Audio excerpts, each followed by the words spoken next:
তিন দফা দাবিতে ঢাকা ময়মনসিংহ রেলপথ অবরোধ করে বিক্ষোভ করছেন বাংলাদেশ কৃষি বিশ্ববিদ্যালয়ের শিক্ষার্থীরা। রবিবার সকাল ১১টার দিকে বাকৃবির জব্বারের মোড়ে রেললাইন অবরোধ করে এ কর্মসূচি শুরু করেন আন্দোলনকারী শিক্ষার্থীরা। এ সময় তারা রেলপথে বসে হাতে প্লাকার্ড নিয়ে ও স্লোগান দিয়ে দাবি জানান।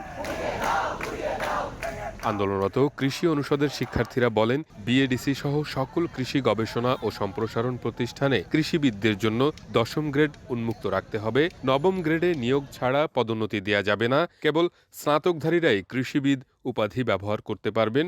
এ বিষয়ে বিধিনিষেধ নিশ্চিত করতে হবে।